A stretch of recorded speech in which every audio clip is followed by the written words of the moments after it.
Case File, Hamelin 1284. The man who took 130 children. In the summer of 1284, something strange began happening in the town of Hamelin. At first, no one noticed the man. He arrived quietly. No horse, no cart, no companions, just a long coat made of strange colored cloth and a flute. People remembered him later, but on the day he arrived, he was just another traveler passing through a small town. No one could have known that he had come for the children. A man who watched. Witness accounts written years later describe the same thing. The man spent several days walking through Hamelin. He rarely spoke. Instead, he observed. He stood in the marketplace, near the church, outside the school, and, most importantly, near the streets where children played. Some people later said he was counting them. Others said he seemed to be listening, as if he was studying the sounds of the town. Laughter, running footsteps, children's voices. The man with the flute was not interested in the adults, only the children. The first sound. No one knows exactly when he first played the flute, but according to the oldest account, it happened late in the evening. A strange melody drifted through the streets. Not loud, not aggressive, but unsettling. A sound that seemed to travel through narrow alleyways and open windows. Some children later said they heard it even when they were inside their homes. One child described it years later as a song that made you want to walk. At first, the adults ignored it. Travelers with instruments were not unusual, but the man did something strange.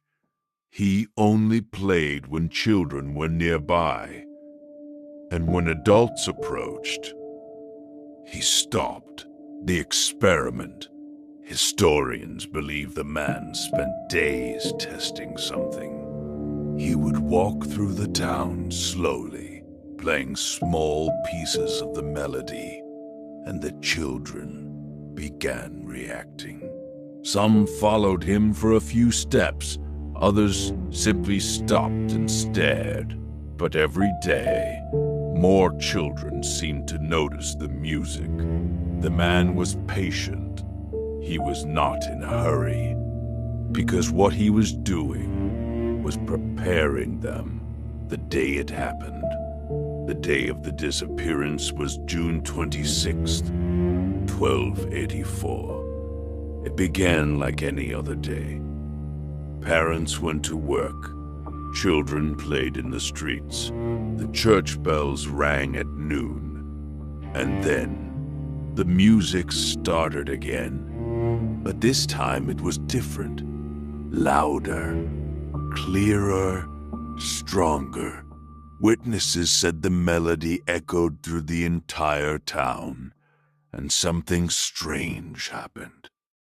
Children began leaving their homes, one by one, then in groups. The walking.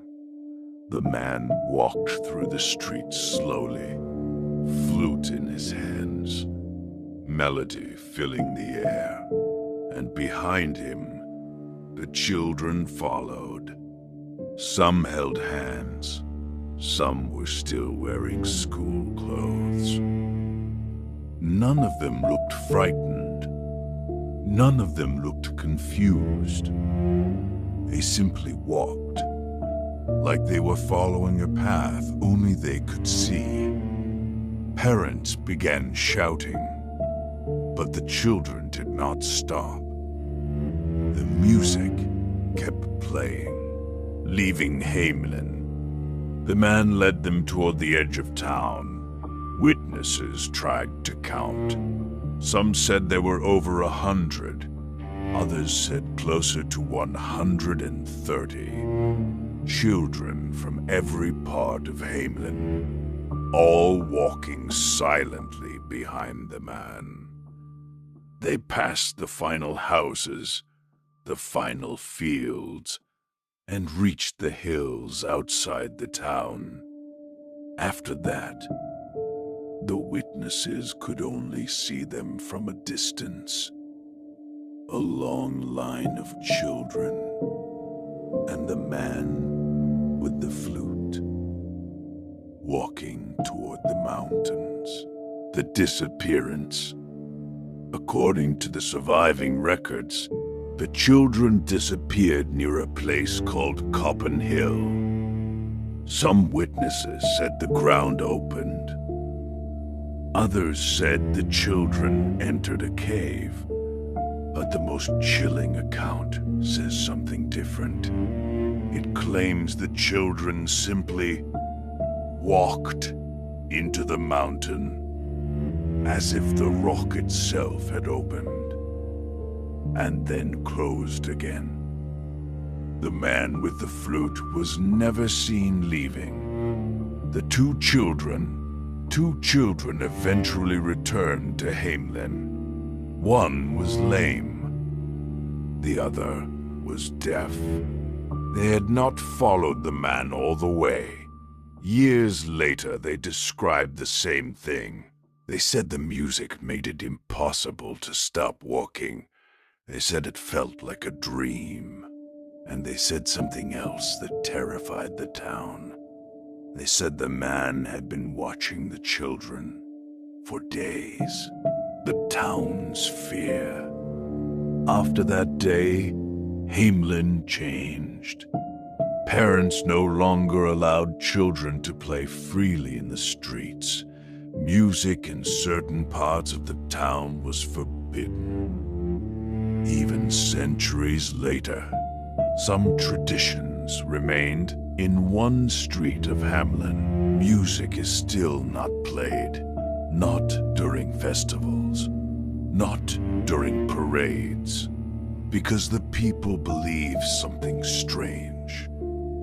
They believe the melody must never be heard again. The unanswered question. Historians have tried to explain what happened. Some say the children were taken to another land. Some believe it was a migration. Others claim it was simply a legend. But the people of Hamelin say something else. They say the man never came for the rats. They say that story was invented later because the truth was too frightening. The man with the flute came to Hamelin for only one reason. And when he finally played the melody, 130 children followed him, and none of them ever came back.